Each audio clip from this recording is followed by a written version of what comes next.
Blood thirsty कहानी की शुरुआत में हम ग्रे नाम के एक लड़की को देखते हैं जो एक जानवर को बुरी तरह से नोच नोच कर खा रही होती है। तभी उसकी नींद खुल जाती है और हमें पता चलता है कि वो एक सपना देख रही थी। लेकिन जब वो बाथरूम जाकर चेक करती है तो उसे अपनी आंखें बहुत ही अजीब तरह की दिखाई देती हैं, जिससे वो काफी डर जाती है और कुछ पिल्स लेती है। फिर वो डॉक्टर के पास पहुंचती है। इस दौरान ग्रे उससे अपने होने वाली हेलुसिनेशन के बारे में बात करती है।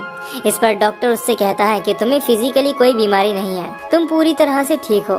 जिस बात से वो बहुत ही ज्यादा हैरान हो जाती है, क्योंकि अगर वो ठीक है तो उसके साथ अजीब घटनाएं क्यों हो रही हैं। इसके बाद ग्रे एक फोटो शूट के बाद अपने घर पहुंचती है। इस दौरान हमें पता चलता है कि वो एक सिंगर और सॉन्ग राइटर है। यहाँ पर वो अपनी गर्लफ्रेंड चार्ली को बताती है कि मुझे अपनी नेक्स्ट एल्बम के लिए एक प्रोड्यूसर मिल गया है जिसका नाम वैन डैनियल है। फिर जब चार्ली वैन को ऑनलाइन सर्च करती है तो उसे पता चलता है कि 10 साल पहले उसके ऊपर मर्डर का चार्ज लगाया गया है। हालांकि ये बात अभी तक प्रूफ नहीं हुई है।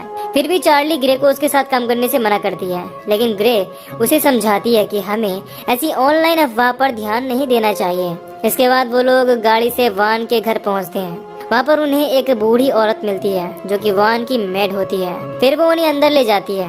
इस दौरान हमें ये पता चलता है कि वान ग्रे से काफी इम्प्रेस है और वो उसके साथ आगे भी काम करना चाहता है। इसके बाद जब वान ग्रे से पूछता है कि हम किस सॉन्ग पर काम करेंगे तो वो कहती है कि मैं अभी इस चीज के लिए बहुत ही ज्यादा स्ट्रगल कर रही हूँ, लेकिन मैं खुद को जितना फोर्स कर रही हूँ उतना ही मेरे दिमाग में कोई भी चीज नहीं आ रही है। ये सुनकर वान उसकी हेल्प करने के लिए कहता है और साथ ही साथ ये भी समझाता है कि तुम्हें खुद को फोर्स करने की बजाय एक खुली किताब की तरह छोड़ देना चाहिए। इससे सॉन्ग खुद ही तुम्हारे दिमाग में आ जाएगा और तुम ज्यादा सीख पाओगी।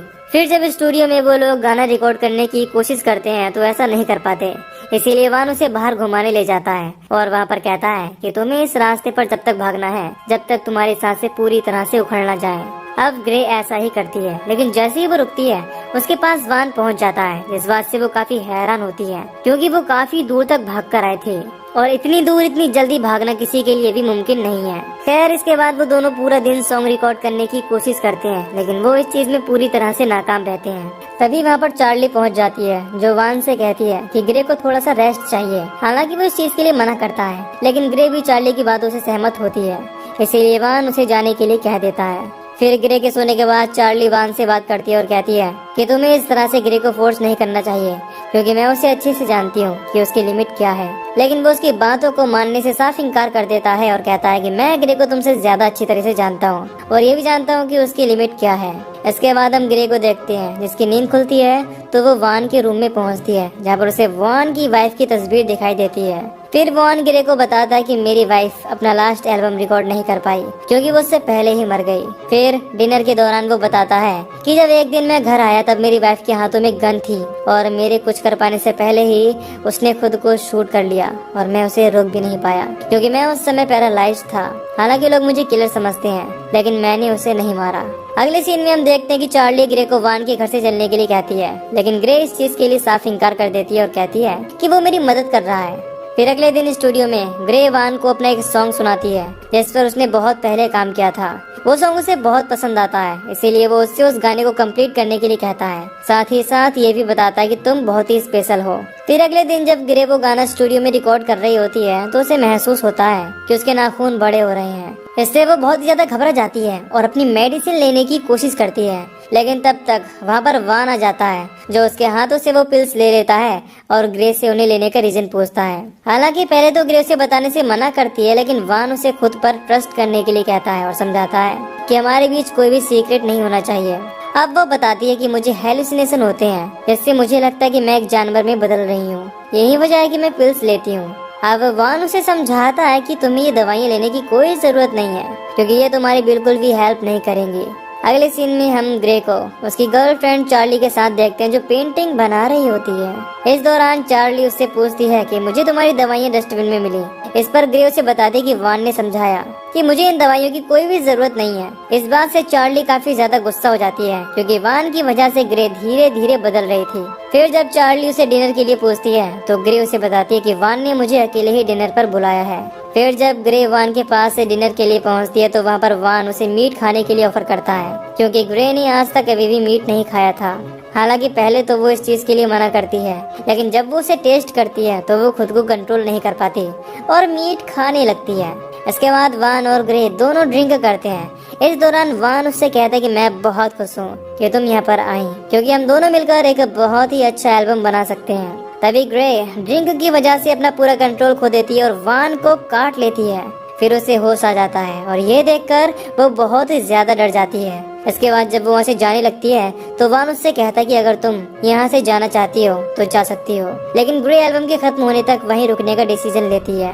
फिर रात में जब ग्रे चार्ली के साथ लेटी हुई होती है तो वो उठकर किचन में पहुँचती है और फ्रिज में रखी हुई मीट से निकलते हुए ब्लड को बहुत ही बुरी तरह से पी जाती है। इसके बाद जब अगले दिन ग्रे गाने की रिहर्सल कर रही होती है तो उसके पास चार्ली पहुंचती है और गाना सुनने के लिए कहती है, लेकिन जब ग्रे उसे अपना गाना सुनाती है तो वो बहुत ही ज्यादा हैरान होती है, क्योंकि अब ग्रे के गाने की लिरिक्स और लाइन बिल्कुल बदल चुकी थी।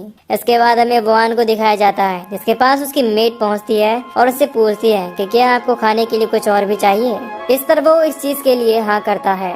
फिर हमें एक लड़की को दिखाया जाता है जो एक गाड़ी में लिफ्ट लेती है, लेकिन कुछ दूर चलने के बाद हमें पता चलता है कि उसे लिफ्ट देने वाला कोई और नहीं बल्कि वान की मेड है जो उसे गाड़ी से बाहर भागने के लिए कहती है। इस बात से वो लड़की बहुत ही ज्यादा डर जाती है और गाड़ी से भागने लगती है। तभी उसे भेड़िए की आवाज सुनाई देती है जिससे वो और भी ज्यादा डर जाती है, लेकिन इससे पहले कि वो कुछ कर पाती एक भेड़िया उस पर अटैक करके उसे बहुत ही बुरी तरह से मार देता है। फिर जब ग्रे और चार्ली एक दूसरे के क्लोज होते हैं तभी ग्रे के नाखून काफी बड़े हो जाते हैं, इससे चार्ली घायल हो जाती है। इस बात से ग्रे को बहुत ही ज्यादा दुख होता है, लेकिन फिर वो अपने हाथ में लगे हुए खून को चाटने लगती है। इसके बाद वो मीट लेने के लिए किचन में पहुंचती है, लेकिन वहां पर उसे कोई भी मीट नहीं मिलता, जिससे वो बहुत ही ज्यादा परेशान हो जाती है और घर के बाहर पहुंचती है। वहां पर उसे एक खरगोश दिखाई देता है जिस पर वो अटैक कर देती है और बहुत ही बुरी तरह से नोच नोच कर खाने लगती है।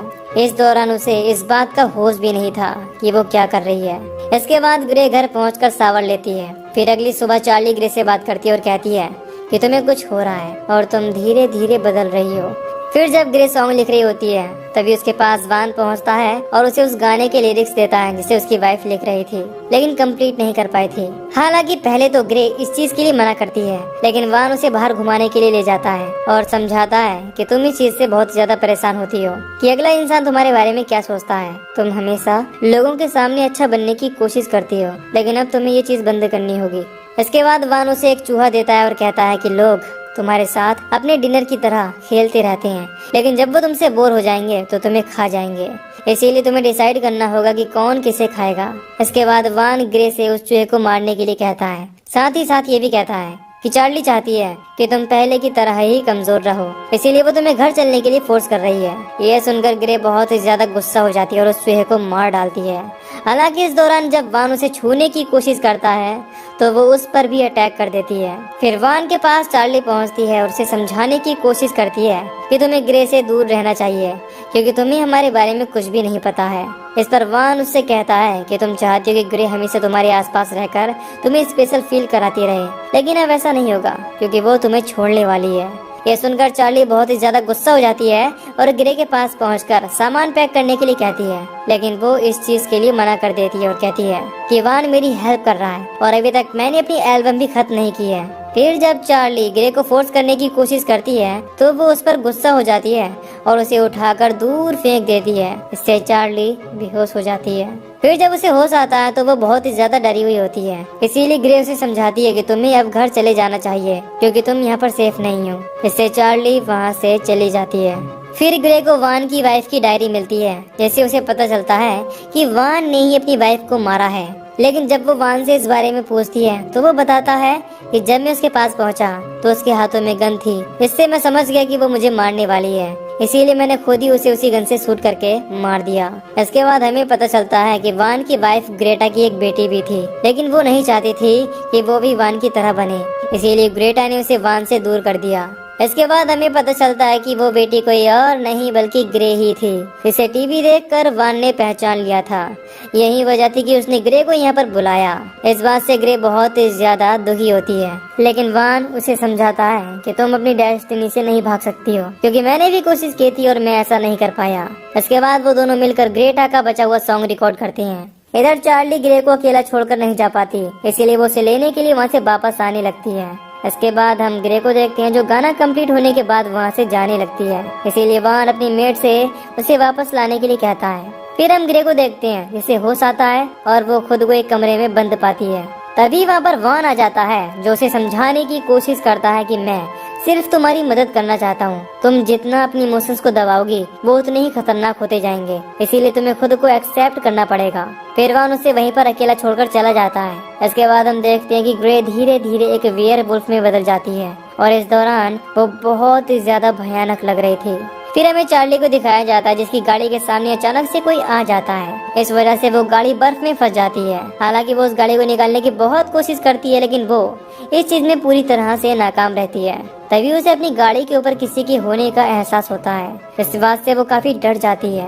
फिर कोई उस पर अटैक कर देता है। इधर जब ग्रे सोकर उठती है तो वो देखती है कि जिस कमरे में उसे बंद किया गया था वहाँ पर चारों तरफ खून ही खून लगा हुआ है, जिससे वो बहुत ही ज्यादा डर जाती है। इसके बाद जब वो आगे बढ़ती है तो वहाँ पर उसे गाड़ी के पास पड़ी हुई चार्ली की डेड बॉडी मिलती है, जिसकी कंडीशन बहुत ही ज्यादा खराब थी। उसे इस हालत में देखकर ग्रे बहुत ही ज्यादा दुखी होती है और रोने लगती है।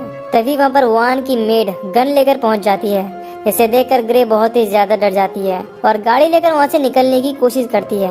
हालांकि फंसी हुई होने की वजह से पहले तो गाड़ी वहाँ से नहीं निकलती, लेकिन फिर ग्रे मेड को बहुत ही बुरी तरह से कुचलकर मार देती है। इसके बाद वो वान के घर पहुँचती है और बॉक्स में रखी हुई वही गन निकाल लेती है। इससे वान ने अपनी वाइफ को मारा था। फिर जब वो उसके रूम की तरफ जा रही होती है तो वहाँ पर उसे चार्ली की बनाई हुई पेंटिंग दिखाई देती है। इसमें ग्रे पूरी तरह से एक वेयरवुल्फ के रूप में थी।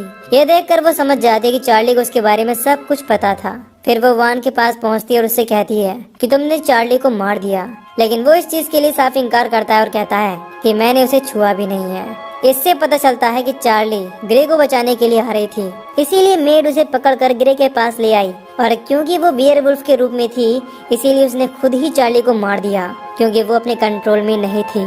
इस दौरान वान उसे बताता है कि हम वेयरवुल्फ हैं, इसीलिए या तो लोग हमारा शिकार करते हैं या फिर हम उनका, और ये हमेशा चलता आया है, इसीलिए इसमें तुम्हारी कोई भी गलती नहीं है। इसके बाद ग्रे वान को शूट करने की धमकी देती है और उसे पूछती है कि तुमने अब तक कितने लोगों को मारा है। तभी वान एक वेयरवुल्फ में बदल जाता है और ग्रे पर अटैक करने की कोशिश करता है, लेकिन इससे पहले कि वो उस पर अटैक कर पाता ग्रे उसे गन से शूट करके मार देती है। फिर अगले सीन में हमें ग्रे को दिखाया जाता है जो डॉक्टर के पास पहुंचती है और वो उससे कहता है कि ये सारी चीजें सिर्फ तुम्हारे दिमाग में चल रही हैं, क्योंकि जब से तुम वहाँ पर गई हो तुम्हें कोई भी हेलुसिनेशन नहीं हुआ है, बल्कि तुम उसे रियल लाइफ में फील करने लगी हो। इसके बाद हमें पता चलता है कि ग्रे ने वान को मारने के बाद उसे बहुत ही बुरी तरह से नोच नोच कर खा लिया था। इसके बाद हम ये भी देखते हैं कि ग्रे और वॉन ने मिलकर जो गाना बनाया था उसकी वजह से ग्रे अब एक फेमस सिंगर बन गई है, और इसी के साथ ये मूवी यहीं पर खत्म हो जाती है। तो दोस्तों अभी भी आपके मन में कुछ सवाल होंगे जिन्हें मैं अपनी छोटी सी समरी में बताने वाला हूँ। तो दोस्तों हमने देखा कि ग्रे एक स्ट्रगलिंग सिंगर और सॉन्ग राइटर है, इसीलिए वो 90s के एक फेमस सिंगर वॉन के पास जाने का सोचती है क्योंकि वो उससे सीख सकती थी, इसीलिए वो चार्ली के साथ वहाँ पर जाती है। अब वहाँ पर उसे पता चलता है कि वॉन ने अपनी वाइफ को मारा था, लेकिन ये बात कभी भी साबित नहीं हुई थी। लेकिन अब पता चल जाता है कि उसी ने अपनी वाइफ को मारा था। क्यों? क्योंकि वॉन वेयरवुल्फ था और उसकी वाइफ को ये बात बहुत देर से पता चली और इसीलिए उसने वॉन को मारने की कोशिश की, पर वॉन ने उसे मार डाला और वो मरने वाली औरत कोई और नहीं बल्कि ग्रे की माँ ही थी और वॉन उसका पिता था। अब इस सब में ग्रे की गर्लफ्रेंड चार्ली भी मारी जाती है और आखिर में ग्रे अपने बाप को मार देती है। उसके बाद वो अपने डॉक्टर को सब बताती है, पर उसका डॉक्टर वो सबको जो उसने बताया इमेजिनेशन के सिवाय कुछ नहीं मानता, पर सच्चाई तो ग्रे ही जानती थी। अब वो एक फेमस सिंगर है जैसा वो चाहती थी, और इसी के साथ ये मूवी यहीं पर खत्म हो जाती है। तो दोस्तों अगर आपको इस मूवी की एक्सप्लेनेशन पसंद आई हो तो वीडियो को लाइक और चैनल को सब्सक्राइब कर दीजिए। बाकी मैं मिलूंगा आपसे न्यू वीडियो में। Till then take care, love you, bye bye.